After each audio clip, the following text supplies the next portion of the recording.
Olá, é quinta-feira, dia 8 de junho e estamos juntos em mais um assunto do dia aqui na tela da Rede Brasil de Comunicação. E que bom poder contar com o seu carinho e audiência de sempre. Hoje aqui no nosso programa vamos falar sobre inovação tecnológica. Vamos aprender mais sobre a importância das tecnologias para o nosso dia a dia. É quinta e como você que está em casa já sabe, é dia de receita. Hoje vamos aprender a preparar um arroz de forno cremoso. Quem vai nos ensinar é a gastrônoma Luciana Luna. E ainda vamos conferir juntos as oportunidades de emprego disponíveis para hoje. Tem também as notícias da internet, enquete do dia e muito mais. O nosso programa hoje está imperdível. O desenvolvimento tecnológico acarretou inúmeras transformações na sociedade, principalmente nas duas últimas décadas. Hoje são possíveis realizações que há pouco mais de 40 anos faziam parte apenas do mundo da ficção. Viagens espaciais, listagens telefônicas entre continentes, pagamentos eletrônicos, sofisticados exames clínicos são alguns dos exemplos. A sociedade, de modo geral, está constantemente se beneficiando dos progressos tecnológicos, sem muitas vezes ter consciência disso. E para nos ajudar a entender mais sobre esses avanços e benefícios, vamos conversar hoje aqui no nosso estúdio com Fábio Mascarenhas, ele que é professor do Departamento de Ciências da Informação da Universidade Federal de Pernambuco. Também vai reforçar o nosso bate-papo de daqui a pouquinho o Frederico Duarte, professor e coordenador do Núcleo de Inovação Tecnológica do IFPE. Daqui a pouquinho vamos ouvir aqui as dicas e orientações dos nossos convidados, mas agora vamos acompanhar uma reportagem de Joyce Fernanda que mostra como a tecnologia pode mudar em breve a vida de vários deficientes visuais. Acompanhe! Um conjunto de sensores, comunicação via Bluetooth, um par de óculos e uma bateria. Coloca cada coisa em seu lugar, passa uma fita e pronto. Estão feitos os óculos 3D, certo? Errado.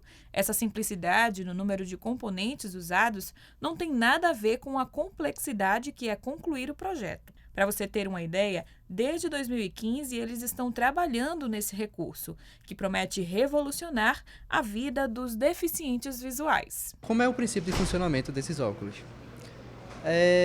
Acho que todo mundo sabe a ré que o carro dá, aquele sensor que o carro tem de estacionamento.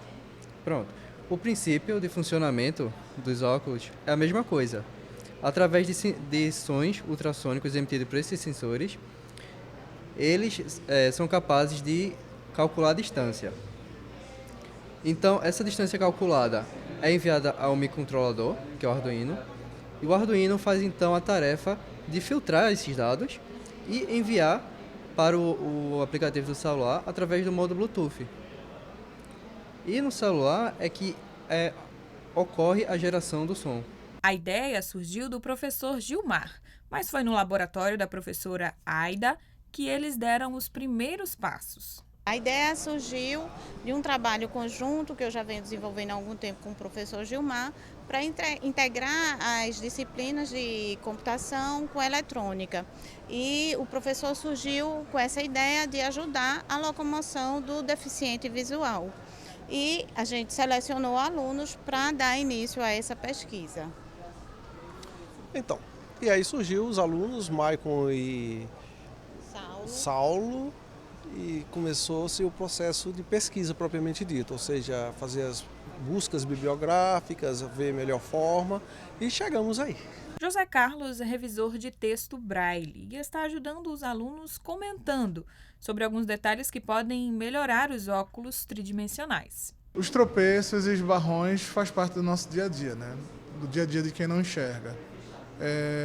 O óculos eu espero que inicie aí uma nova fase de minimização desses pequenos incidentes. Eu acho que logo logo ele vai estar à disposição e certamente vai beneficiar inúmeras pessoas. Desde que começou a ser desenvolvido, o recurso já passou por 3 modificações. Ele diminuiu de tamanho, as peças ficaram menores, mas a equipe não quer parar por aí não e pretende fazer outras alterações. A próxima etapa vai ser uma impressão numa impressora 3D. Vai deixar o óculos mais leve e os componentes também vão ser embutidos.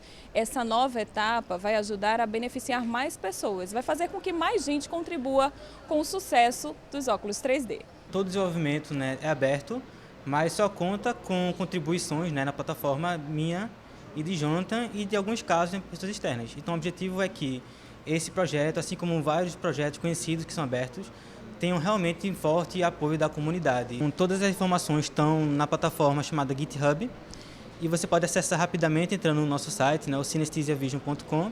Lá tem um link para a plataforma do GitHub, aí você pode acessar e ver lá o código, o esquemático e fazer sua contribuição. A gente tem trabalhado realmente com recursos próprios. Algumas vezes o professor tem alguma coisa no laboratório dele que cede para pesquisa, outras vezes a gente se cotiza e faz a aquisição. Mas tendo um apoio, um aporte financeiro, acho que a gente pode andar mais rápido com a pesquisa. Pois bem, belíssimo exemplo que a gente acabou de conhecer, né? Daqui a pouquinho vai estar beneficiando muitas pessoas. Daqui a pouquinho a gente vai falar um pouco mais sobre esse processo de criação, de colocar em prática essas inovações. Daqui a pouquinho, com os nossos convidados, a gente vai destrinchar mais um pouco esse tema, mas agora a gente quer abrir o espaço do programa para que você que está em casa participe conosco, venha interagir aqui no programa Assunto do Dia e você pode participar, a princípio, respondendo a nossa enquete. A pergunta de hoje é a seguinte: você que está em casa acha que a tecnologia pode melhorar a mobilidade das pessoas com deficiência? Será que isso é possível? Você acredita? Não acredita? Liga pra gente, a gente faz questão de ouvir a sua opinião. 3424-1977 é a nossa linha interativa, ela já está aberta e disponível para que você responda a nossa enquete. Também mande alguma dúvida sobre o tema para os nossos convidados de hoje. Participa também através da internet. facebook.com/assunto do dia é a nossa fanpage, também disponível para que você deixe algum comentário, alguma dúvida. Você também pode interagir através do nosso WhatsApp, que é o 99418-1206, 99418-1206. Mande aí quantas dúvidas você tiver sobre o tema. Daqui a pouquinho, nossos convidados terão o maior prazer em responder a sua dúvida. E a tecnologia é um bem necessário. Cada dispositivo que surge se torna essencial à medida que vamos utilizando, até que, algum tempo depois, já não vemos mais totalmente, totalmente dependentes dessa tecnologia, chegando até aquela velha questão: como é que eu conseguia viver sem isso antes?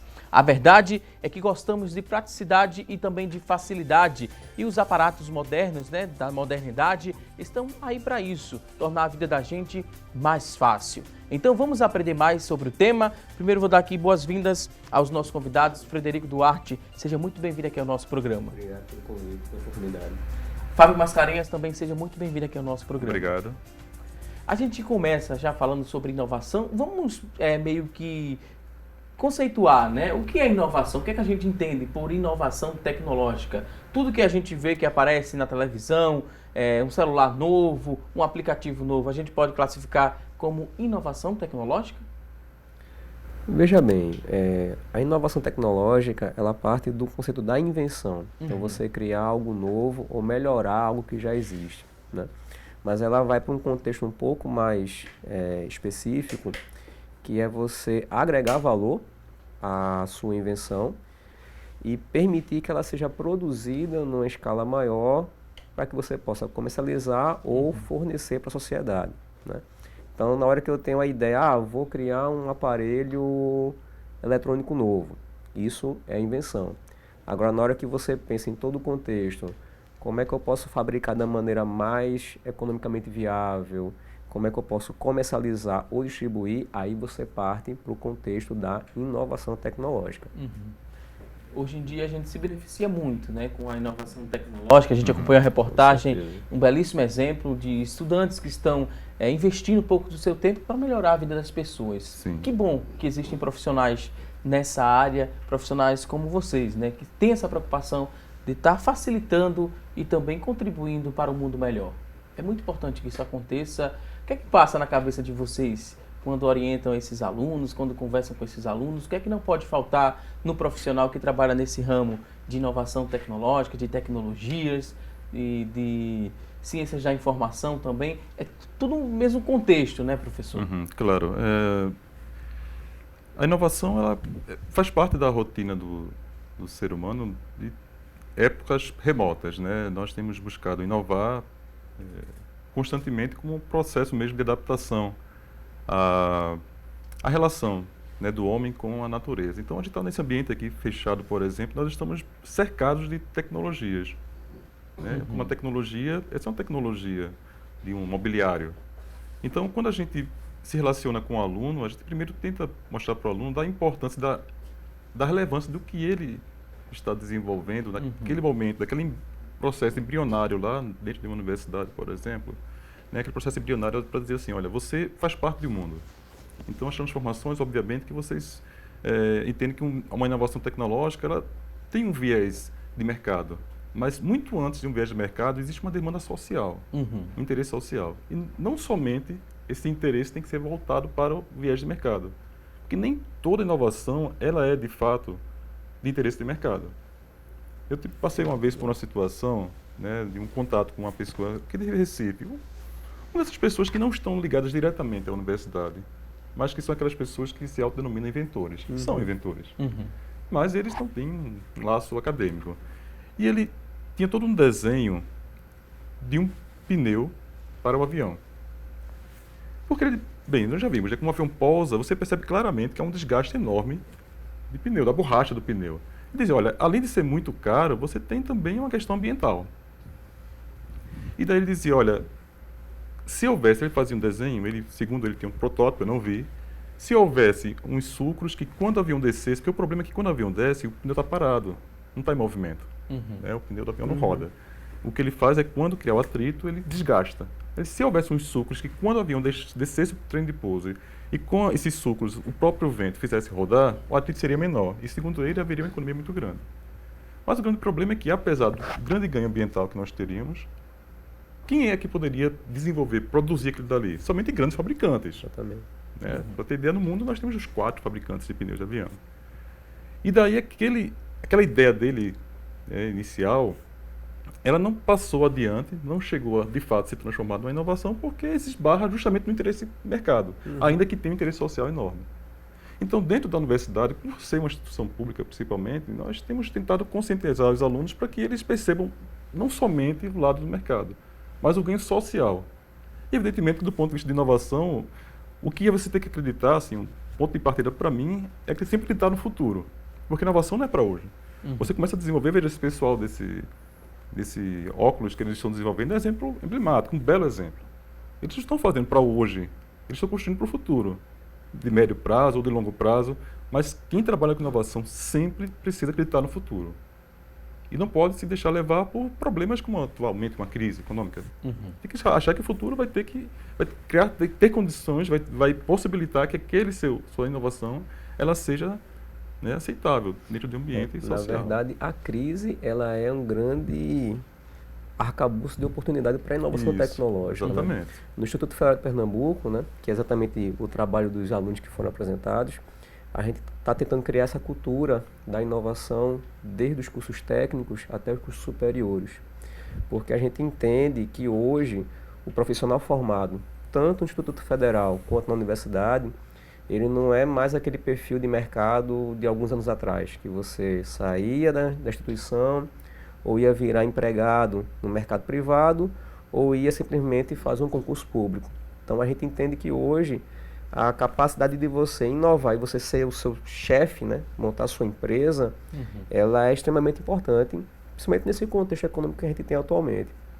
Então, é gratificante a gente ver que os meninos estão pegando o que a gente passa de conhecimento teórico e aplicam na prática para inovar, e isso gera um feedback positivo também nos professores. Então, quanto mais a gente propõe ideias novas, estimula a inovação tecnológica no dia a dia da sala de aula, em projetos, em campanhas que a gente promove, a gente também fica estimulado a cada vez mais também se reciclar, né? Se atualizar e verificar o que é que você tem de novo que a gente pode passar para os alunos dentro da instituição.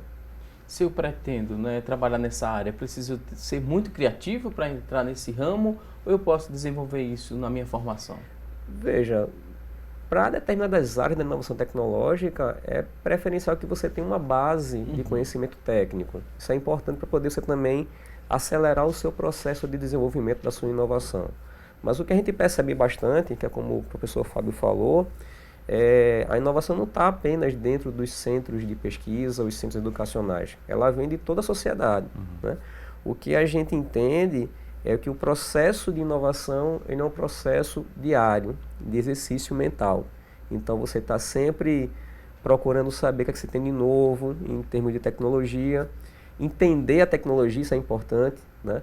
O pessoal confunde muito hoje você inovar com que você somente tem uma ideia conceitual. Você realmente tem que ter capacidade de entender como funciona uma tecnologia atual para poder você fazer a evolução.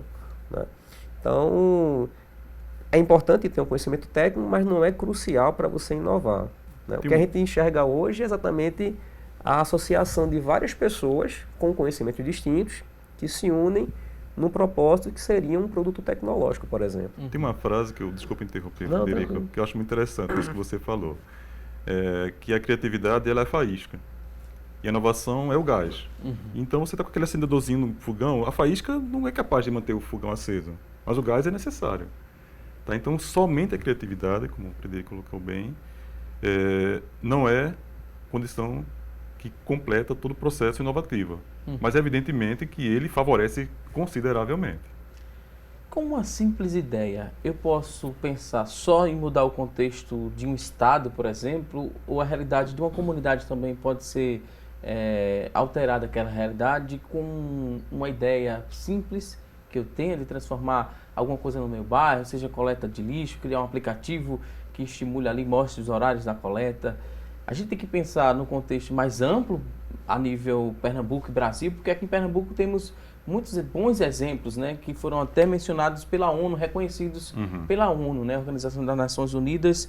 Mas esse meu primeiro pensamento tem que ser só pensar alto, pensar em Brasil e a nível ser reconhecido mundial, ou eu posso mudar a realidade do contexto onde eu estou inserido, na comunidade onde eu vivo? Veja, o ideal é que a gente pense em inovação sempre para resolver problemas mais próximos de onde a gente vive, de onde a gente tem no nosso convívio, né? Mas é óbvio que em várias partes do mundo você tem a mesma situação problemática, né? Ou bem semelhante. Então, o que é que a gente meio que preconiza? Se é para você resolver um problema, então que você tenha também condições de resolver ele localmente, até para poder você fazer a análise do seu estudo de caso, saber se realmente sua inovação ela vai ter receptividade da sociedade, se ela realmente ela vai resolver aquele problema, e assim você partir para poder ir para uma escala cada vez maior. Né? O que a gente também observa muito é que as pessoas que querem trabalhar com inovação, mas que não têm essa preocupação de começar com um problema menor e aí sim expandir para uma esfera maior, são as que têm mais chance de fracasso quando pensam em transformar a inovação tecnológica no seu comércio, no seu produto, na sua forma de subsistência. Né? E inovação, ela tem uma característica interessante. Você tem que também ter um pouco de paciência em como desenvolver ela. Né? A gente observa muito hoje que tudo é inovação, só se mostra os casos de sucesso, mas não se mostra os casos de fracasso também no contexto da inovação. Isso gera uma grande ansiedade, principalmente nos mais jovens. Né? Você vê na reportagem que vocês mostraram há pouco, desde 2015 que o pessoal está desenvolvendo esse óculos para deficiente visual. Então não é uma coisa de 1 mês, 2 meses. Né? E ainda está no processo de melhoria a cada dia. Então, sim, respondendo, pensar em resolver problemas mais próximos, isso é importante até para você ter um caso de sucesso mais rápido, e aí você expande para um alvo maior de pessoas que você pode beneficiar com a sua tecnologia. Mas pensando também nessa questão temporal. Inovação não é uma coisa que é de hoje para amanhã. Ela tem toda uma construção aí importante. Pensando nesse gancho, né, de algo temporal, é algo para se pensar no futuro mesmo. E como é que a gente estimula as crianças e os adolescentes para que eles despertem, né, esse interesse pela ciência, pela tecnologia? Porque para dar sequência a projetos é preciso que venham substitutos, né? A pessoa não vai ficar debruçada num projeto para o resto da vida. Às vezes acontece, mas é preciso ter uma sequência. E como é que a gente estimula isso nas crianças e adolescentes? Muitos pais estão acompanhando agora o nosso programa e acham que o filho gosta um pouco mais, né, de ciência, de tecnologia, mas não sabe como estimular. Alguns brinquedos, alguma coisa lúdica pode contribuir e incentivar ainda mais? Claro. Infelizmente, o nosso país, teria dos países, que o Brasil não é um país pobre, ele é um país que tem desigualdades, né? Mas os países que têm a dimensão do nosso país, nós temos um dos menores índices de ensino da ciência, né? De entendimento da ciência. Então, as crianças dos outros países, eles já têm um processo de formação para entender da importância, da relevância da ciência para a sociedade. Porque senão parece algo muito distante. As pessoas olham nos laboratórios, olham aqueles cálculos, aquelas equações, e acham que está muito distante do que nós estamos tocando, vivendo, um carro, né, uma TV, um celular, um smartphone, um remédio. As pessoas acham que isso são ambientes completamente diferentes. Aquilo não faz parte da aplicação.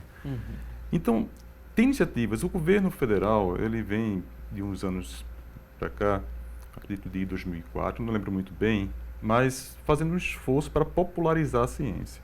Então existe, por exemplo, no mês de outubro, aí vai uma sugestão para os pais, não sei exatamente o período, mas há uma semana chamada Semana da Ciência e Tecnologia. Exatamente. Que a ideia é justamente popularizar a ciência. Então peço que os pais fiquem atentos, no site da Universidade Federal, talvez o IFPE participe desse processo. Existe um professor da universidade que ele trabalha exatamente com esse processo de popularização. Mas isso é no mês de outubro. Indiferente ao mês de outubro, nós temos ali, perto do centro de convenções, o Espaço Ciência. Então, o que você falou, leva a criança lá. Tem crianças que já demonstram claramente, diria assim, um interesse por aquilo que é entendido como ciência. Mas há outras que, de repente, podem despertar esse interesse lá. Indiferente do que for, ele vai chegar lá, ele vai se divertir. Porque eles mostram de maneira lúdica todo esse processo daquilo que é científico. Eles tentam desmistificar a ideia da ciência como algo muito distante da realidade dele. Então lá as crianças vão se fazer. No mínimo eles vão se divertir, que é importante. Mas eu acho que a partir dali pode-se sim jogar uma sementezinha para que a pessoa tenha uma curiosidade e despertar o interesse e ir um pouco além. Né? E os colégios também já estão trabalhando bastante com isso. Né? Você tem uma questão interessante hoje nos colégios, tanto na rede pública estadual, na rede privada, né? Que é as competições de robótica. Isso. Então a inserção da robótica no ensino fundamental, no ensino inclusive a escola aqui de Recife, ano passado, acho que ela foi campeã, uma escola municipal, diga-se de passagem. Né? Em Pernambuco ele sempre fica bem, numa né? colocação boa nas competições de robótica regionais e nacionais, né? E você tem essa questão também de agregar o brinquedo à questão tecnológica. Então, como é que eu vou fazer aquele robozinho desviar um obstáculo? Então você já entra com a parte do desenvolvimento do raciocínio lógico, né, que a gente chama de algoritmo, da programação. Né? Tem também a questão extensionista, que tanto a UFPE tem forte, como também o Instituto Federal de Pernambuco. Então a gente tem um setor lá, que é da extensão tecnológica, né, a Pró-Reitoria de Extensão, e que também tem ações nesse sentido, né, de você sair da instituição e ir até a sociedade. E aí você fazer trabalhos, o geralzão que a gente trabalha exatamente a Semana Nacional de Ciência e Tecnologia. Então, a gente tem programações para a comunidade em vários polos do IFPE, por exemplo, a UFPE também faz isso. E é um caminho bem interessante das crianças, adolescentes, irem para esse caminho da inovação tecnológica. Agora a gente vai a um rápido intervalo, daqui a pouquinho tem mais assunto do dia. Até já!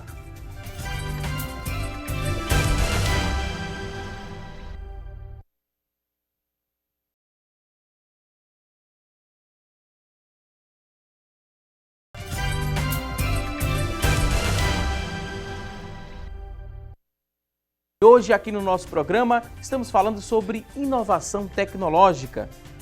Isso mesmo, e a partir de agora vamos conferir as notícias da internet sobre este tema e quem vai trazer as informações é a Thalita Belo. Olá, Thalita. Olá, Valdson.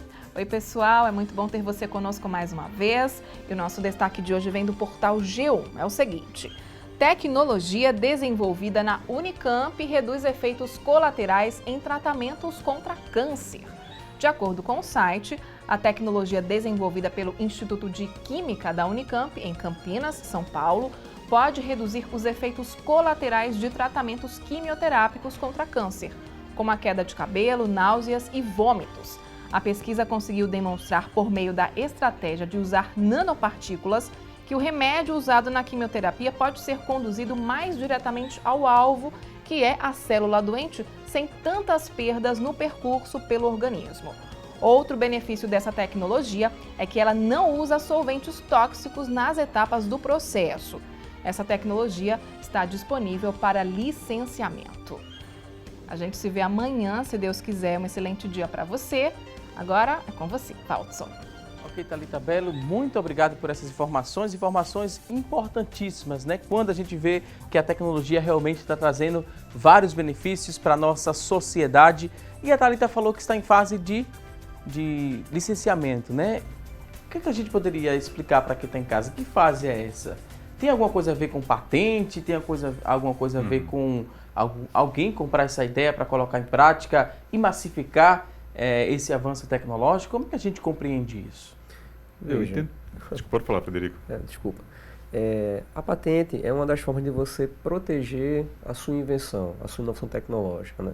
Na verdade, é uma das formas regulamentadas pelo governo de você dizer que você, inventor, detém o direito de, por exemplo, comercializar ou ceder o direito de alguém comercializar aquela sua tecnologia. Então, quando a gente fala de licenciamento, a gente está naquela etapa em que você fez o depósito da sua patente, da sua invenção, junto ao NPI, que é o órgão credenciado pelo governo federal, Instituto Nacional de Propriedade Industrial, e você pode negociar para que aquela sua invenção ela possa ser produzida em maior escala e comercializada por um terceiro, né? Então, você está na etapa de licenciar. Não significa que a pessoa tem direito total sobre a sua tecnologia, né? Caso haja alguma discordância no que você pensa que aquela empresa ela pode fazer, por exemplo, o preço do produto, do medicamento, você pode revogar a licença daquela indústria farmacêutica, por exemplo, como é o caso da invenção do pessoal da Unicamp, né? Quiser falar também. Foi bem colocado pelo Frederico. Existe uma questão comercial, né? A patente ela é um privilégio comercial, é um direito concedido, outorgado pelo Estado, né, pelo país, a respeito daquele produto. Você tem exclusividade, né, a respeito daquele produto, que você precisa comercializar depois de um tempo. Se você não comercializar, a patente ela é perdida, né? Então a Unicamp está em busca disso. A Unicamp se caracteriza, chama atenção, porque ela é uma das universidades brasileiras que já foram construídas na perspectiva de trabalhar com inovação. Ela já é uma universidade bastante nova e eu acredito que hoje seja uma das universidades mais bem preparadas para trabalhar com inovação. Tanto é que, vira e mexe, você vê alguma notícia de fato, né, do grupo da Unicamp sobre algum produto, algum processo novo que eles estão tornando disponível para que as empresas possam comercializar. É bom, nós temos aqui no Brasil boas universidades que desenvolvem boas pesquisas, assim também como institutos federais que também têm desenvolvido tecnologia. Agora, isso destoa um pouco de uma realidade internacional, né? No mundo, quem tem desenvolvido mais pesquisa, quem tem patenteado pelo menos, são empresas. Né? Então aqui nós depositamos muito no governo esse papel do desenvolvimento da pesquisa. O apoio das empresas nesse processo aqui no Brasil é muito significante, considerando a dimensão do nosso país. Então, comparado com outros países, o Brasil, nesse ponto, ele perde, né? Porque os maiores depositantes de patentes residentes, que são instituições nacionais ou empresas nacionais, elas são públicas. E, infelizmente, nós temos aí um distanciamento entre a criação, a elaboração, a ideia, a produção científica e a produção tecnológica. É quando a gente perde, né, justamente nesse gap que liga uma ideia que está dentro dos laboratórios até aquilo que vai ser comercializado. A universidade não tem, os institutos federais não têm esse papel. né, de comercialização. A gente não consegue chegar lá dessa forma. Né? Então, realmente, nós precisamos, esse é algo que o Brasil precisa pensar e trabalhar, porque o Brasil, considerando a década de 90 até os anos atuais, ele saltou do ponto de vista de produção científica. Nós saímos do 26º para ser o 13º no mundo. Mas, em compensação, em termos de produção tecnológica, nós esbarramos e paramos nesse processo. Né? Nós não alcançamos o patamar maior justamente porque nós não temos essa estrutura, essa relação entre as universidades, principalmente, né, os institutos federais, quer dizer, aquele ambiente de pesquisa caracterizado por financiamento público e um ambiente privado. E talvez seja esse momento que, no caso que foi apresentado pela colega, né, que eles estejam esperando, né, justamente a participação da empresa privada no processo. É nesse contexto que os NITs, né, os chamados Núcleos de Inovação Tecnológica, eles foram criados para poder tentar amenizar, né? Transpassar essa barreira. Né? Então, cada universidade pública, institutos federais, eles estão construindo os seus NITs. Né? Alguns que têm um maior tempo de maturidade, outros mais recentes.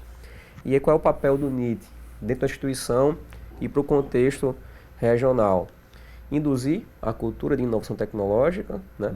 Capacitar estudantes, servidores, pessoas de fora da instituição que também queiram ser capacitadas nesse sentido, sobre o que é propriedade intelectual, como é que você pode proteger sua invenção, né? E participar do processo de gestão da inovação, ou seja, desde você assessorar o depósito do protegível junto ao NPI, fazer todo o acompanhamento de como é que isso está evoluindo, até chegar no ponto, no auge, né, que é o licenciamento ou a transferência da tecnologia para o mercado. Como o Fábio falou, né, a gente, enquanto país, a gente está ainda muito distante de algumas realidades internacionais. Mas a ideia é que os NITs, né, eles mudem pouco a pouco essa cultura, né, de tal forma que as empresas agora tenham essa liberdade de desenvolver sua tecnologia e digam, ó, como é que eu posso proteger, né? Então, desde que se tenha NITs privados ou até fazer realmente a consulta aos NITs institucionais. Vamos trazer mais exemplos práticos para quem está em casa nos acompanhando. A gente viu, né, essa questão da tecnologia usada ali para minimizar os transtornos causados para quem faz tratamento de quimioterapia, radioterapia.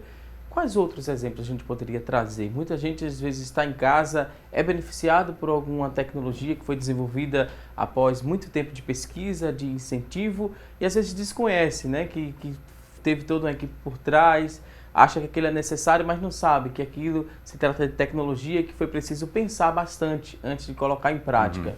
Quais outros exemplos a gente poderia trazer para quem está em casa? Tecnologia está em tudo? Está praticamente em tudo. Um exemplo clássico, né, que é até uma questão que levantou essa ideia não, mas assim, deu uma maior visibilidade nessa questão das patentes, é o Motoflex. Então, o dispositivo que faz o motor dos veículos hoje usarem o biocombustível, álcool e gasolina, é uma invenção brasileira. Só que por questões, né, alheias, foi exportada, né? E hoje a gente compra o carro com a tecnologia que foi desenvolvida no Brasil e paga por isso, né? Paga para o mercado externo. Uma outra tecnologia que para os mais jovens é uma coisa muito comum é a identificação de chamada em telefone, né? Que há um tempo atrás a gente chamava do BINA, BINA, né? exatamente. Que também é uma invenção brasileira. Né? Que, por sinal, só interrompendo, o inventor, que ele é brasileiro, ele passou muitos anos, numa briga judicial, mais de 20 anos, uma batalha judicial, né? Porque o que ele alegava é que todos os, pelo menos os celulares principalmente, eles adotavam, porque a patente não é exatamente um produto, você patenteia o conceito. Então, o conceito que ele apresentou, BINA é B identifica A. É essa interligação entre dois equipamentos, em que, através de um sinal, você é capaz de saber quem está ligando para você. É interessante que tem um banco de patentes do INPI que tem essa patente depositada lá, ainda datilografada, bem antiga. E esse pesquisador brasileiro, ele passou anos na batalha de colar alguma coisa, não vou lembrar o nome dele completo. E ele ganhou a batalha. Um processo de milhões, porque ele teve... Aí, quem eram as empresas que estavam brigando com ele? Os grandes fabricantes de celulares. Porque todo celular tem um identificador. Até os mais antigos, né, já são identificadores, né, já tinham esse recurso. E foi justamente nesse processo que houve, nesse caso, uma apropriação indevida de um conceito, de uma tecnologia, né, que aí, nesse caso, existe um tribunal próprio para que você possa brigar pelos seus direitos. E esse é o papel importante da proteção intelectual, né? Então, o INPI ele atua fortemente junto com as instituições de pesquisa, né, universidades, institutos federais, empresas, para proteger o esforço intelectual, né, o gasto econômico, de tempo, financeiro, tudo para você desenvolver sua tecnologia. Então, uma vez que você patenteia, né, você detém o direito judicial, né, reconhecido nacionalmente, né, da sua invenção. Então, uma coisa que a gente tem que deixar claro também para a sociedade é que o processo de gerar a patente, ele não é exclusivo de instituições grandes. O pequeno inventor individual, autônomo, ele tem o direito, ele deve proteger a sua invenção para não acontecer esses casos que a gente está comentando, né? E o fato de você proteger, para alguns idealizadores, não é apenas para você comercializar, né? Eu posso, por exemplo, proteger uma tecnologia social minha, que eu quero que várias pessoas tenham acesso e a sua vida melhore nesse sentido, para evitar que conglomerados do mercado façam uso da tecnologia e comercializem. Então você também patenteia, né, registra software, que é outra forma de propriedade intelectual, uma marca, né, para evitar também que outros façam usufruto e tenham benefício econômico, se o seu ideal for, por exemplo, que aquela tecnologia seja aberta para todos, né? Então isso também é um papel importante dos NITs, né, e da gente como professor como um todo, dessa conscientização. O que é inovação tecnológica, o que é propriedade intelectual e qual é a função de cada elemento desse no processo de desenvolvimento do país. Para que isso não gere um plágio, né? Resume mais ou menos exatamente, isso, seria um plágio. Exatamente. Quando você não faz essa patente, alguém chega lá e rouba aquela ideia. Se alguém já tiver patenteado aquela sua ideia, e você pode até desconhecer, você não vai poder desenvolver. Quer dizer, você pode desenvolver até, mas você não pode comercializar. Porque a patente é sempre um privilégio comercial, né? Uma exclusividade comercial. O que poucas pessoas sabem é que as patentes, quando você patenteia um produto, naquele momento também, esse é o princípio do funcionamento da patente. O Estado te concede esse direito de você ser o único a comercializar naquele país. Isso é importante. Você deposita em cada país que você vai comercializar. Em alguns países não faz sentido você depositar uma patente, né? Por exemplo, um carro que ele consegue ter uma tração específica para neve. Ninguém vai patentear isso aqui no Brasil, não tem a menor utilidade, né? Não vai haver comercialização de carros nesse sentido. Então a ideia da anterioridade é justamente você verificar se já existe, e o lance da patente é o seguinte: o Estado diz, tudo bem, você vai ter o direito comercial, mas em contrapartida, você vai ter que dizer para todo mundo como é que você faz. Isso. Então, qualquer patente, o que está patenteado está disponível para todo mundo. Então você vai saber exatamente como é feito. Ok, vou pedir licença mais uma vez aqui aos nossos convidados, que eu tenho um recado para você que está em casa, porque está chegando o Dia dos Namorados, isso mesmo. E quem conhece a Lady Eva Moda Evangélica já sabe, somos especialistas em moda evangélica. Nós entendemos como o evangélico se veste, e para presentear sua namorada, saias longas e centenas de saias jeans a partir de R$ 49,00. Esse preço é imbatível. Camisa social em viscose acentinada pela metade do preço, apenas R$ 79,00. Tem também muitos vestidos sociais e de festas com preços incríveis. São modelos exclusivos da Lady Eva Moda Evangélica, roupas que você só encontra em nossas lojas. E olha só esse presentão para o seu namorado, lindos ternos 100% poliéster a partir de R$ 149,00. Vamos repetir, a Lady Eva tem lindos ternos 100% poliéster a partir de R$ 149,00. É disparado o menor preço do Brasil. Camisas sociais em poliéster a partir de R$ 24,90. Lindas gravatas a partir de R$ 19,90, e você pode pagar tudo isso em até 6 vezes sem juros. Acompanhe esse recado. O Dia dos Namorados está incrível na Lady Eva Moda Evangélica. Ofertas para sua namorada. Lindas saias jeans e saias longas a partir de R$ 49,00. É preço baixo de verdade. Camisas sociais a preço de custo, apenas R$ 79,00. Vestidos sociais de festas com preços arrasadores. Ofertas para o seu namorado. Lindos ternos 100% poliéster a partir de R$ 149,00. É o menor preço do Brasil. Gravatas a partir de R$ 19,90. Camisas sociais em poliéster a partir de R$ 24,90. Venha para a Lady Eva, é muita coisa boa, bonita e barata. Pague tudo em até 6 vezes sem juros. Lady Eva Moda Evangélica. Lojas no Shopping Costa Dourada e Boa Viagem. Fone 3059-2249. Pois bem, venha para a Lady Eva Moda Evangélica, é muita coisa boa, bonita e também barata. Você vai se apaixonar. Lady Eva Moda Evangélica, lojas no Shopping Costa Dourada. Fica lá no Cabo de Santo Agostinho e também tem outra loja em Boa Viagem. Tem alguma dúvida? Você pode ligar para o 3059-2249, 3059-2249 e com esse recado a gente vai agora a um rápido intervalo e até já!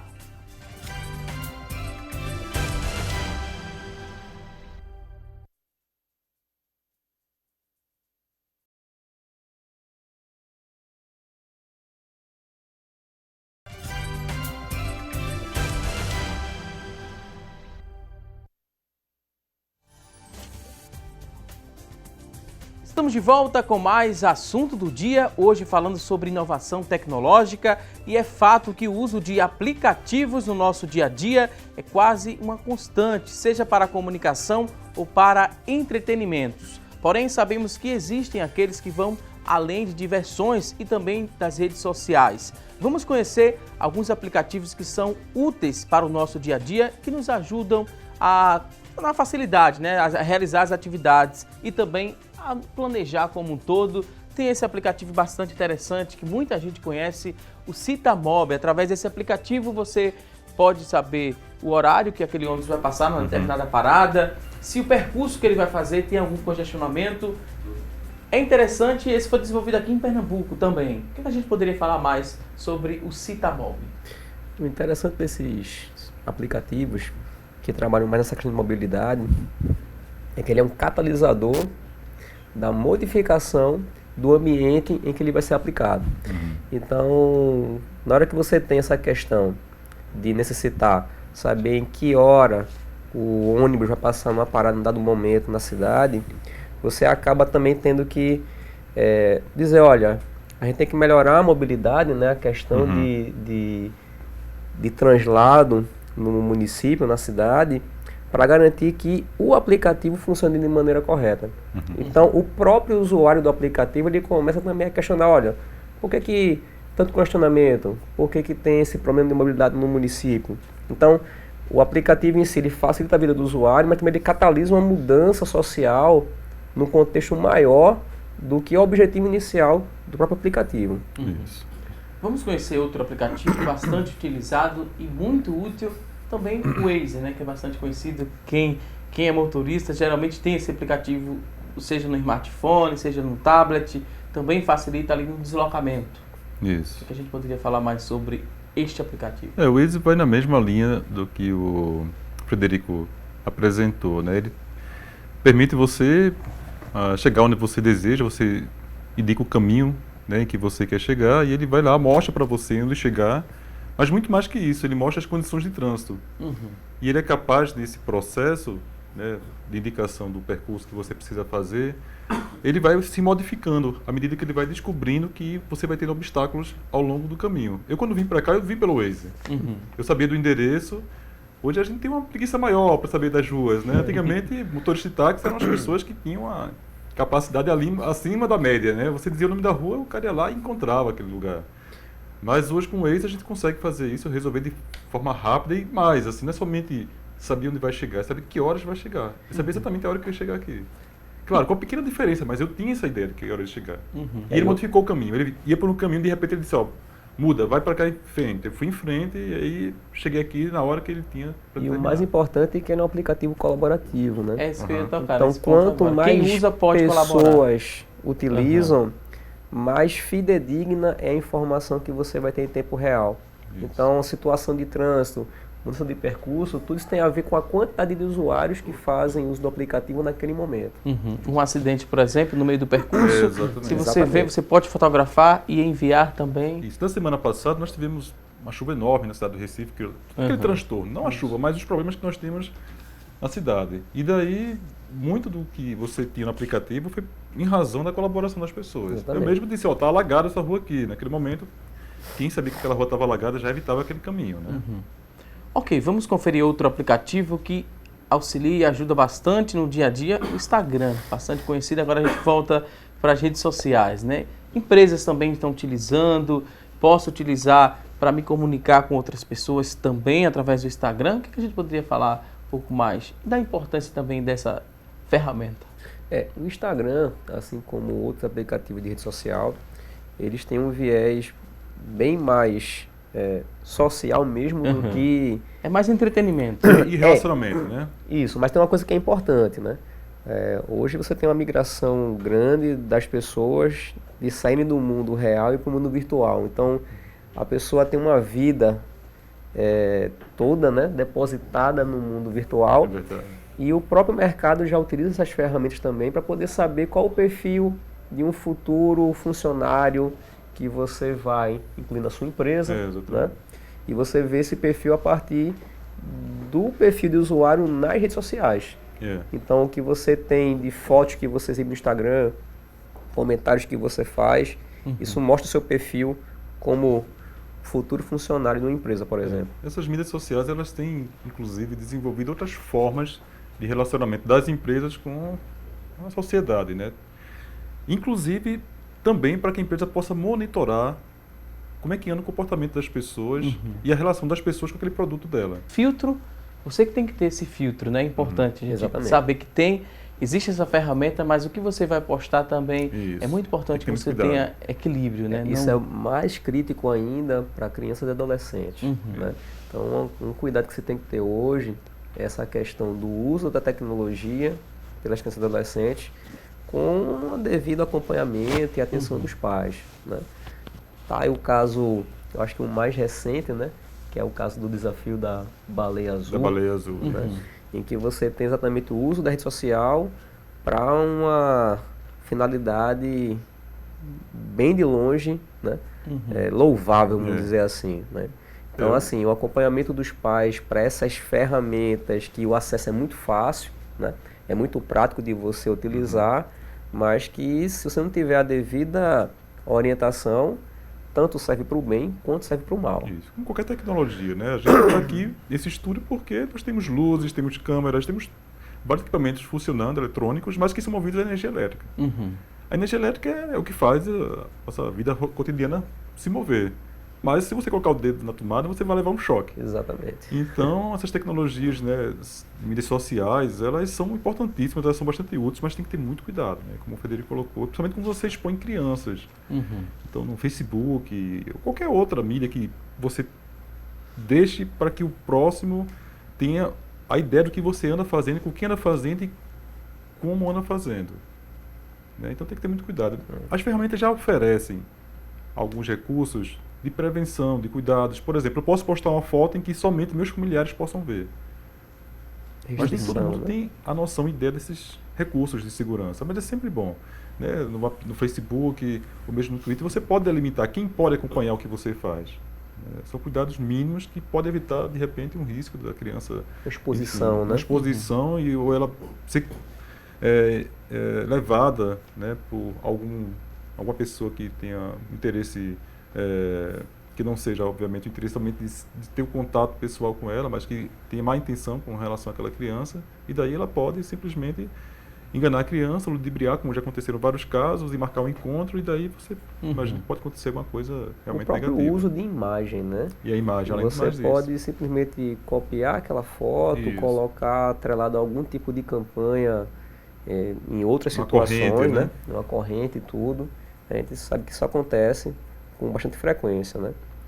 Então, mas aí já não é culpa da ferramenta em si, né? Não, é a culpa da falta usuário, do consciência do usuário. Às vezes a gente utiliza, não procura saber, não procura ler, né? O que oferece de segurança aquele aplicativo, qual a finalidade da criação daquele aplicativo, a gente começa a usar de forma sem pensar direito, e às vezes tem alguma complicação por conta da superexposição, né? Que utilizamos, acho que resume mais ou menos o que vocês falaram. Nós temos o exemplo do próprio WhatsApp também, que vem sendo muito utilizado, uma ferramenta de comunicação. O WhatsApp, ele recentemente passou por uma situação, né, não o WhatsApp, né, mas as pessoas criaram a situação de um boato. São vários boatos, né, mas eu lembro que havia um boato de que iriam acabar com o PIS, o PASEP, que as pessoas tinham que ir na agência da Caixa Econômica Federal para sacar o que tinha. Aquele boato circulou no Brasil de maneira tal que algumas agências chegaram a fechar porque não tinham condições de trabalho. Você imagina quantas pessoas não foram prejudicadas porque simplesmente um boato saiu circulando pelo WhatsApp. Eu lembro disso. Né? E outros mais. Recentemente também, o saque do FGTS. Nós tivemos aí mais um boato informando datas que não existiam. A Caixa Econômica, por mais que ela tentasse mostrar para as pessoas que aquela informação ainda não estava circulando, eles não tinham definido aquelas datas, mas pelo WhatsApp você via constantemente algumas datas que eram falsas. E nesse contexto, aí cada vez mais as instituições de ensino, né, os professores, eles entram com um papel importante. Porque hoje, como o fluxo de informação ele é muito rápido, né, existem aqueles chamados especialistas de WhatsApp e de Facebook. Né? É aquela pessoa que, porque leu 2, 3 matériazinhas, acha, né, Tá na internet é verdade. Exatamente, tá na internet é verdade, né? É uma coisa que a gente se preocupa bastante de dizer, olha, você tem que ter um senso crítico, né, do que você está vendo, verificar outras fontes de informação, né? Fontes de informações referenciadas para poder lhe dar subsídio de dizer, olha, realmente aquilo que está sendo informado é real, é verdadeiro, né? Não é simplesmente um boato, né, que se criou na internet. A internet tem essa vantagem, ela tem muita informação, mas você tem que ter um senso crítico do que utilizar e como utilizar. Tem muita informação, chega mais rápido através de aplicativos como este, né? Quem imaginaria, né, que há 20 anos atrás uma mensagem chegaria a tantas pessoas de uma forma tão rápida e que causaria esse transtorno, no caso, sendo mal aplicada, nesse exemplo da Caixa Econômica, né? Que eu recordo também, essa mensagem foi chegando em vários usuários e muita gente procurou a Caixa Econômica e foi aquele transtorno todo. Assim, tem esse ponto positivo da mesma mensagem chegar para um grande número de pessoas de uma forma rápida, é um grande avanço. Antigamente a gente não pensava isso, mas assim, pelo mau uso, né, a má fé de quem está utilizando pode causar também transtornos. É importante a gente pontuar isso. O que é que vocês imaginam daqui para frente? O que é que mais vai ser criado? Antigamente a gente não imaginaria, né? Essa questão do WhatsApp, essa questão também de viagens espaciais, era coisa de ficção, a gente só acompanhava em filmes. O que é que pode acontecer daqui para frente nessa área de tecnologia? Pode avançar ainda mais? A tendência é avançar, a tendência é de avanço. O que é que vocês imaginam? Tem alguma coisa que passa na cabeça de vocês que pode vir no futuro? A gente hoje está numa era de uma conectividade absurda que a gente não enxergava isso algumas décadas atrás, né? Então, as possibilidades de evolução tecnológica são imensas. Né? Então, você hoje se comunica com um colega no Japão, na Rússia, em tempo real. Então, você tem acesso a um conjunto de tecnologias, né, compartilhadas que não se tinha um tempo atrás. Então, prever qual é a próxima revolução industrial, por exemplo, é até complicado. A gente já está numa revolução industrial nesse momento, né, que é a chamada manufatura avançada, né, a 4.0. Então você tem a parte de internet das coisas, cidades inteligentes. A gente já está vivendo esse contexto. Então isso já está virando uma coisa cotidiana. Qual é o próximo passo da evolução? O engraçado é que a inovação, ela também tem dois viés que a gente tem que deixar claro, né? A disruptiva, que são essas ideias que quebram paradigma, né? E tem a incremental, que é aquela que muitas vezes não olham como inovação, mas é que é a inovação do dia a dia, né? Então é um aperfeiçoamento pequeno que você faz num vestuário, num objeto, num veículo, né? Que Um está carro ali. que tem um câmbio automático, né? Isso. Né? Por que montadores de veículo, por exemplo, todo ano tem vários traz carros novidade, novos, né? É um carro, é a mesma estrutura, são 4 pneus, um motor a combustão, né? Ainda, né? Infelizmente. A gente quer que um dia a gente fique somente com os motores elétricos, que é uma tendência, né? O meio ambiente atual, né? O meio ambiente agradece, com exatamente. certeza. Mas o que vem pela frente é o que permite a criatividade desse povo que está por aí. Será que um dia é possível a gente ter televisão que transmita cheiro? Cheiro.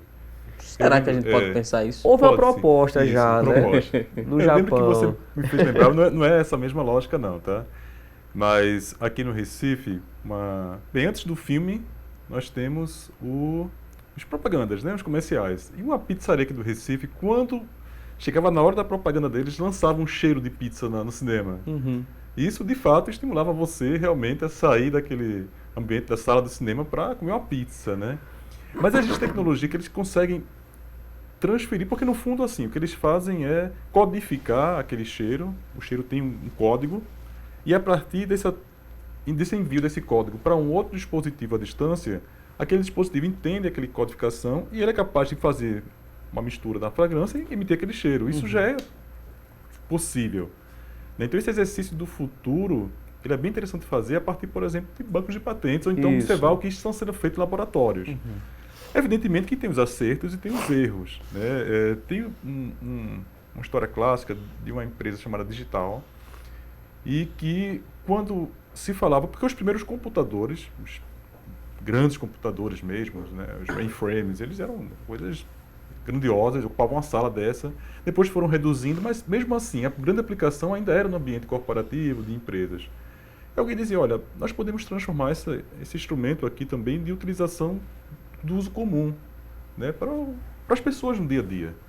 E aí o presidente da Digital disse, eu não consigo imaginar como é que um instrumento como esse, de fundo empresarial, possa ter utilidade dentro de uma casa. E aí foi quando, de fato, começou a haver toda aquela aproximação da tecnologia de informação com os computadores, utilizando recursos de multimídia, que eram interativos. Então isso aproximou as pessoas daquela tecnologia, né? As próprias interfaces que foram criadas, que foram facilitando.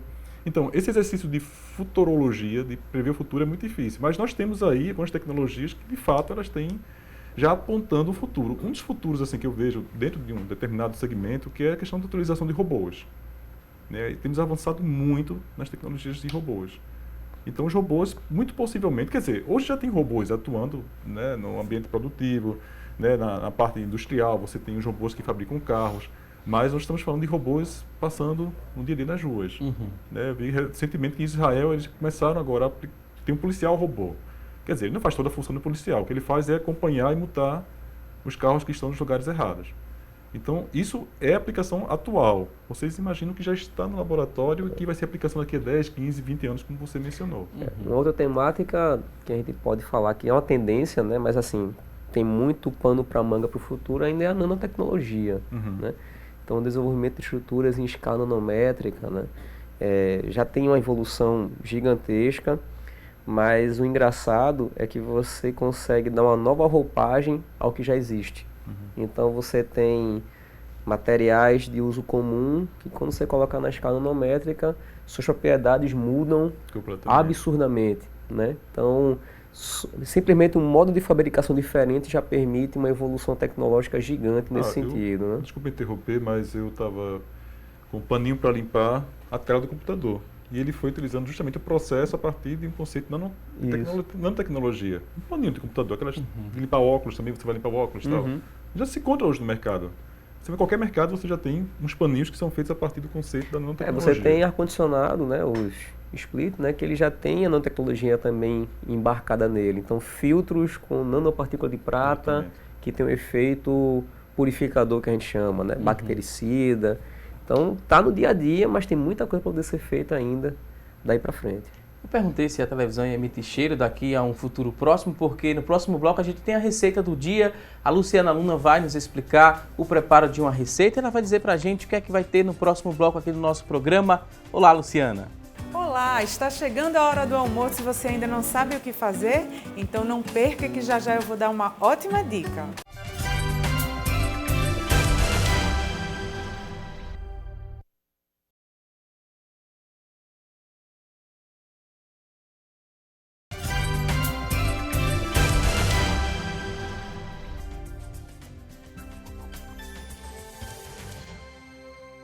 Estamos de volta com mais assunto do dia e a partir de agora vamos aprender a preparar um arroz de forno cremoso. Quem vai nos ensinar a partir de agora é a Luciana Luna. Acompanhe!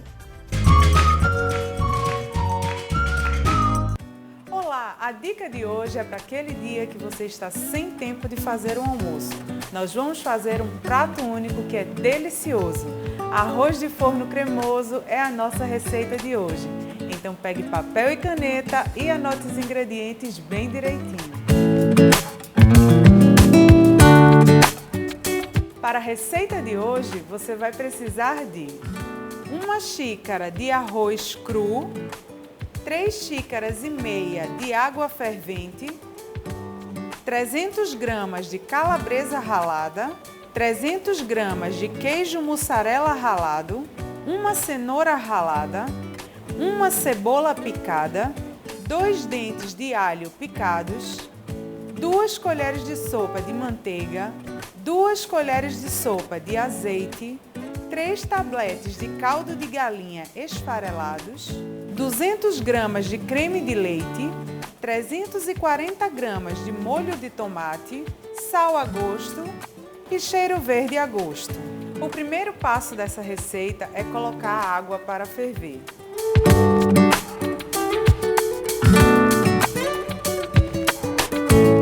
Enquanto a água ferve, nós vamos começar a preparar o arroz. Então aqui no refratário eu vou colocar o arroz cru,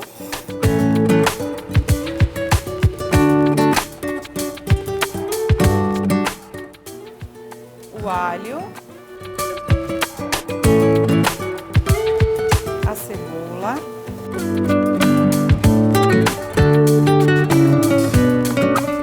a cenoura,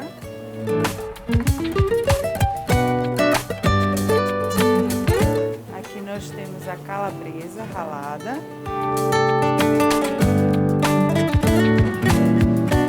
a mussarela e o cheiro verde.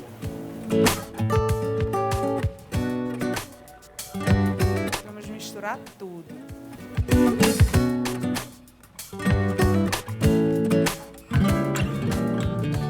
A água já está fervendo. Eu vou acrescentar aqui o molho de tomate,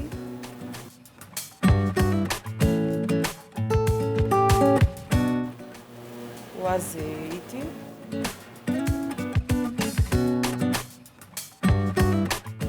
a manteiga,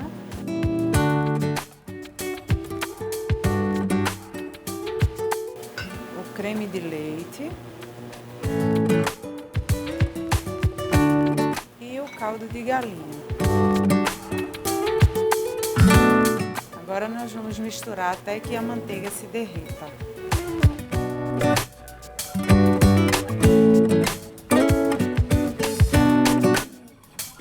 Já derreteu a manteiga, eu vou desligar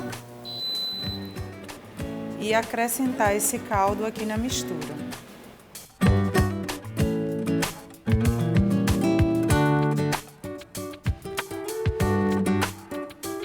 E em seguida nós vamos fechar com papel alumínio. Nós vamos levar ao forno 180 graus pré-aquecido por aproximadamente 30 minutos.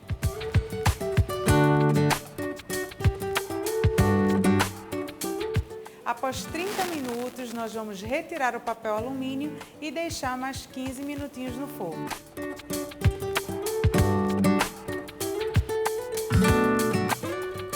O arroz já está pronto, agora nós vamos retirá-lo do forno.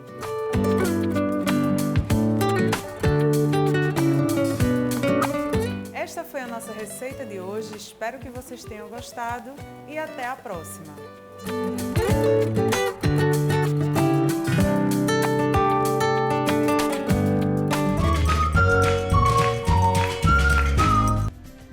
Gostamos e gostamos bastante aqui de mais uma dica no nosso programa. Luciana Luna, mais uma vez, muito obrigado pela parceria aqui no Assunto do Dia. E você que está em casa, perdeu algum detalhe da receita, não se preocupe que assim que terminar, esta edição do programa, a gente vai disponibilizar essa receita na íntegra lá na nossa fanpage. Acesse o facebook.com/assunto do dia e acessando a nossa fanpage você vai encontrar o vídeo com essa receita completinha lá na nossa fanpage, ok? Luciana Luna, mais uma vez, muito obrigado. E por falar em coisa boa, a gente vai conferir a partir de agora as oportunidades de emprego disponíveis para hoje. Boa sorte!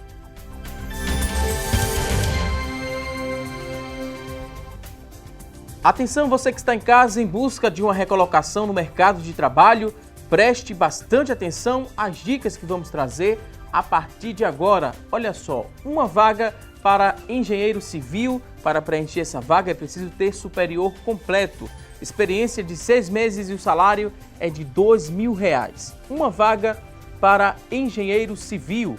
Vamos agora a mais oportunidades de trabalho. A próxima oportunidade são 2 vagas para marceneiro. Para ocupar uma dessas vagas é preciso ter ensino fundamental completo, 6 meses de experiência, salário de R$1.400. 2 vagas para marceneiro. Vamos agora a mais oportunidades de trabalho. Agora tem 2 vagas para serralheiro. Para preencher uma dessas vagas é preciso ter ensino fundamental completo, experiência de 6 meses e o salário é de R$1.400. 2 vagas para serralheiro. Você que está em casa se interessou por uma dessas vagas, elas são do Sistema Público de Emprego, Trabalho e Renda. Ele fica localizado na Avenida Rio Branco, número 155. O telefone para contato, papel e caneta na mão, anote aí o telefone, é o 3355-2900, 3355-2900. A você que está em casa em busca de uma recolocação no mercado de trabalho, muito boa sorte! Agora vamos seguir com o nosso programa respondendo dúvidas. Chegaram algumas perguntas através da nossa fanpage, através também do nosso WhatsApp. Você tem dúvidas? Pode mandar para a gente, 99418-1206, 99418-1206. Mande aí sua dúvida sobre o tema inovação tecnológica, que a gente vai repassar essa pergunta aqui para os convidados e eles vão responder e tirar a sua dúvida. Temos aqui uma participação do Rafael Costa, ele quer saber o seguinte, quer saber dos convidados se ainda há uma grande necessidade da população, em geral, ter acesso a conhecimento tecnológico. Vocês acreditam que existe muito ainda essa necessidade? Sim, acho que sim. A população, de maneira geral, ela tem um acesso, diria assim, para os canais de comunicação. Aí o papel realmente dos canais de comunicação eles contribui bastante, né? Nós encontramos programas como esse atual, né, que vocês estão tentando transmitir essa ideia para as pessoas, mostrar o que é essa inovação tecnológica, o que é essa relação desses ambientes que fazem pesquisa, que criam tecnologia, que chegam até as pessoas, essas tecnologias. Mas, de fato, a gente percebe uma carência enorme, né, das pessoas com relação ao conhecimento sobre isso. E eu acho que o melhor caminho realmente é no processo de educação formal, na escola mesmo. Né? As escolas elas têm modificado no Brasil, né, esse conceito da educação está ligado somente às disciplinas, não é somente disciplinar, é entender as relações entre as disciplinas e a relação das disciplinas com o mundo. Então, quando fala a relação de disciplina com o mundo, não tem como você não considerar aí a participação da ciência. É porque a ciência hoje ela tem um papel preponderante, né, na nossa vida. Né? A religião é importante, mas a ciência também. Tanto é que as verdades, muitas das verdades que nós temos, muitas crenças, elas não são somente religiosas, elas são científicas. Com relação às doenças, por exemplo. O que a gente acredita é o que o cientista fala. Mesmo que depois o próprio cientista chegue e diga, bem, aquela história do ovo que não era para comer, agora você pode comer. Mas mesmo assim, faz parte do processo. Né? Mas as verdades, elas são advindas da ciência. Então é importante saber o que é a ciência. É para entender por que, às vezes, uma verdade científica muda. Como é a história do ovo, do óleo, né? De tantas outras histórias que nós ouvimos e sabemos a crença científica dizia aquilo e de repente a crença científica ela muda. O que é a ciência? O que é que ela faz? Quem são essas pessoas, né, que normalmente quando mostram nos desenhos é um cientista maluco lá no laboratório? Não é bem isso, né? É uma pessoa comum, até para mostrar que você pode chegar até lá se você tiver interesse. É uma pessoa comum, um aluno de escola pública ou privada que foi lá, estudou, se interessou, percebeu que gostaria de trabalhar ali e chegou até aquele ambiente. E tem os caminhos para isso. Essa questão de se ter cada vez mais a necessidade de ter acesso à informação é também para poder você sair do contexto de ser apenas usuário da tecnologia, entender como ela funciona, para saber também qual é o impacto da tecnologia no seu dia a dia, na sua vida, né? Então, os institutos federais, as universidades federais, elas têm esse papel também importante, né? De você ligar conhecimento tecnológico junto com o que se tem de tecnologia atualmente, né? Então, é a base teórica, fundamental, prática também que a gente explica nas aulas, no contexto atual das tecnologias. Então, cada vez mais o acesso à informação sobre tecnologia ela é crucial, até para que a própria sociedade saiba como utilizar de maneira benéfica as tecnologias que estão disponíveis aí. Em relação ao número de professores nessas áreas, né, de ciência e tecnologia, o número é considerado suficiente para a realidade do nosso estado aqui, mas local, né? Faltam muitos professores ainda nessa área? Como é esse mercado? A grande questão, quando a gente fala de tecnologia, é que você tem um bom elenco de professores, mas o viés tecnológico, a gente também tem que mudar um pouco a cultura na própria academia, como a gente fala, né? A academia seja a escola pública, a escola privada, o Instituto Federal, a universidade, né? Então, esse viés para a ciência, ele ainda pena um pouco, né? A gente tem uma série de colegas doutores formados, né? Mas o viés de formação ou de empatia, né? A afinidade para poder ensinar a ciência mesmo, né? Ainda falta um pouco. Do que eu conheço, do que eu sei, aqui no estado, a Universidade Federal Rural, eles têm um mestrado, não sei se doutorado, ligado ao ensino da ciência. Mas, do que eu sei, é o único no nosso estado. Então, você formar pessoas que vão formar outras pessoas ligadas ao ensino da ciência, quer dizer, essa base mesmo científica, eu diria que nós temos uma carência considerável. Não exatamente aquela pessoa que já entra na universidade, e dali, ou no IFPE, e dali você recepciona aquelas pessoas e você prepara para um processo, uma iniciação científica, como nós chamamos.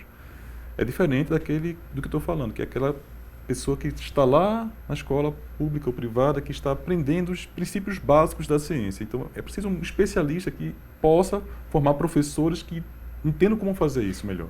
O Instituto Federal de Pernambuco, né, nós temos também o módulo, né, o que a gente chama de campus EAD, o ensino à distância, que a gente tem também atualmente uma especialização voltada para isso, para o ensino das ciências, né? E aí qual é a ideia? Capacitar exatamente os professores da rede pública, da rede privada, nesse contexto de como ensinar ciência para crianças, jovens, de uma maneira mais consciente. Né? E essa é uma dúvida, né, da Marta Silva, ela está participando aqui, ela queria saber qual o conselho que vocês dariam. É possível ensinar tecnologia e ciência de modo fácil e divertido? O fácil e divertido é um conceito bem complexo, né? Eu acho que a questão do fácil é o quão você consegue abstrair algo extremamente complicado, né? E passa de uma maneira mais clara para uma criança, por exemplo, né?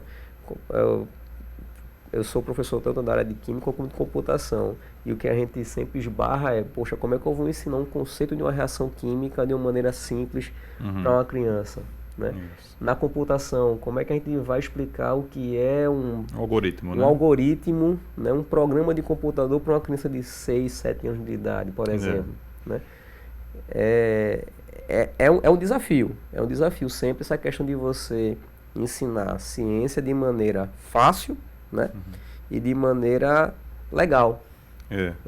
Mas nesse ponto, quer dizer, já tem, mas no mercado, não seria de maneira fácil, né? Mas no mercado, no Brasil não chegou ainda, mas são brinquedos para crianças de 5, 6, 7 anos, que eles tentam mostrar para a criança a lógica de um algoritmo, por exemplo. Isso. Não é algoritmo, não ensina algoritmo para a criança, mas a lógica de um algoritmo.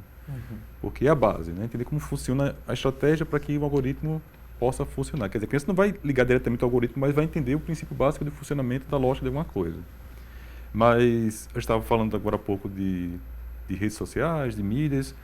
Nós temos o YouTube, né? Que é uma ferramenta que ela possibilita você ter acesso a um número considerável de vídeos. E lá, se ela colocar ensino das ciências, né, ciência fácil, algo do tipo, ela vai encontrar diversas pessoas que se dispõem realmente a oferecer para a sociedade, né, maneiras fáceis de entender a ciência. Né? Tinha um programa de TV, realmente eu não vou lembrar, mas que eles levavam um rapaz que ele mostrava muitos experimentos científicos lá no palco, que era justamente para mostrar que alguns experimentos eles tinham umas coisas que eram interessantes. E depois ele mostrava, e a coisa, sei lá, saía uma fumaça, ou mudava a cor. Aí daí ele dizia, olha, por que aconteceu isso? Ah, aconteceu isso. Primeiro, o experimento atraía a criança, né? Atrai a criança, atraía o espectador.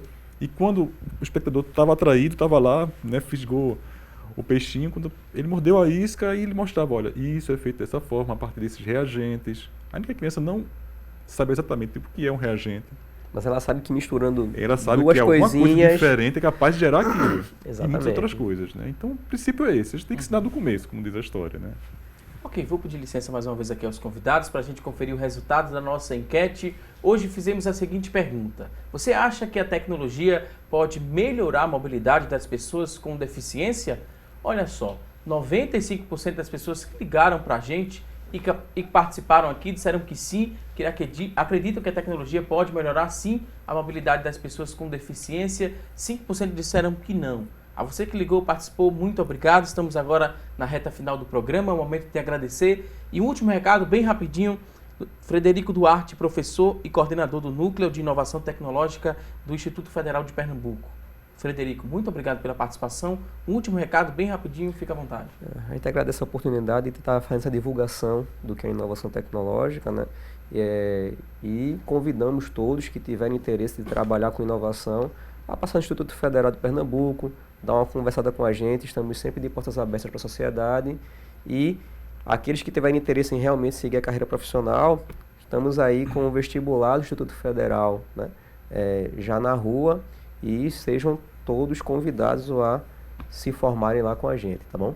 Mais uma vez, muito obrigado. Também queria agradecer Fábio Mascarenhas, ele que é professor do Departamento de Ciências da Informação da Universidade Federal de Pernambuco. Professor, muito obrigado. O último recado, fica à vontade. Eu que agradeço. Foi uma oportunidade realmente ímpar. Esse momento a gente sair da universidade é muito importante. A gente chegar até a população, seja pessoalmente, mas também por um veículo de televisão, é muito gratificante para nós. E, de fato, a universidade também está aberta, né, para que as pessoas possam ir, não somente para quem é aluno da universidade, mas a universidade ela trabalha sobre um tripé, que é de ensino, pesquisa e extensão. A extensão é justamente a universidade ir até a sociedade, ou espera que a sociedade venha até ela para que a gente possa recebê-los e mostrar o que é esse ambiente acadêmico, né, esse ambiente de pesquisa. Então, nós estamos de braços abertos lá, esperando as pessoas para que possamos fazer parcerias. Mais uma vez, muito obrigado aos convidados, a você que está em casa, obrigado pelo seu carinho e audiência de sempre. Não se esqueça, teremos um novo encontro amanhã, ao vivo, 9h30 da manhã, aqui na tela da Rede Brasil de Comunicação. A você um forte abraço e até lá!